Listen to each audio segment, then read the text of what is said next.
आज हमारे पास है मारुति सुजुकी अर्टिगा। इसमें कस्टमर जी का कंप्लेन है कि जैसे ही वो इग्निशन ऑन करते हैं और सेल्फ लगाते हैं तो गाड़ी हमारी स्टार्ट नहीं होती है, सिर्फ क्रैंक होती है, स्टार्ट नहीं होती है। और हम यहाँ पे ध्यान देंगे तो ये फ्यूल लाइट ब्लिंक कर रहा है और इसमें सीएनजी भी है। और हम डायरेक्ट सीएनजी में स्टार्ट करते हैं तो स्टार्ट हो जाती है। यहाँ दिया है सीएनजी का बटन, हम इसको पुश करके रखेंगे और इंजन की तरफ से आवाज़ आएगा।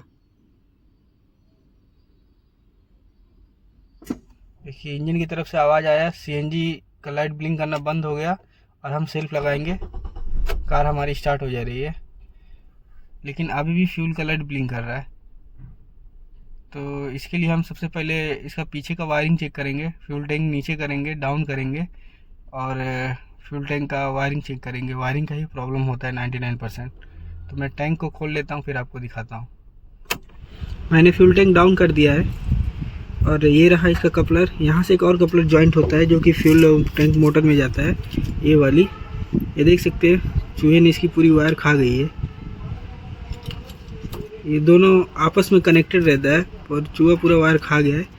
तो मैं इसको फिक्स कर लेता हूँ और फ्यूल टैंक को फिटिंग कर लेता हूँ, फिर दिखाता हूँ प्रॉब्लम सॉल्व हुआ कि नहीं। वायरिंग मैंने रिपेयर कर दिया, अब मैं भी इसको फिट कर देता हूँ और टैंक चढ़ा के फिर आपको दिखाता हूँ प्रॉब्लम सॉल्व हुआ कि नहीं।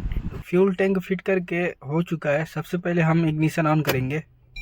इग्निशन ऑन किया मैंने, आप देख सकते हो यहाँ पे लाइट ब्लिंक कर रहा था, यहाँ पे वो ब्लिंक होना बंद हो चुका है। और हम पहले सीएनजी में डायरेक्ट स्टार्ट करते थे, पेट्रोल में स्टार्ट नहीं हो रही थी। तो अभी मैंने कुछ दबाया नहीं, देखिए सीएनजी का लाइट ब्लिंक कर रहा है, पेट्रोल में है गाड़ी। तो सेल्फ लगाता हूँ मैं, देखिए पेट्रोल में कार डायरेक्टली स्टार्ट हो रही है अभी और सीएनजी का लाइट ब्लिंक कर रहा है। थोड़े समय बाद आप सीएनजी में ऑटोमेटिक कन्वर्ट हो जाएगा। और यहाँ पे जो लाइट ब्लिंक कर रही थी, ये फ्यूल की लाइट ब्लिंक कर रही थी, वो ब्लिंक होना बंद हो गया है।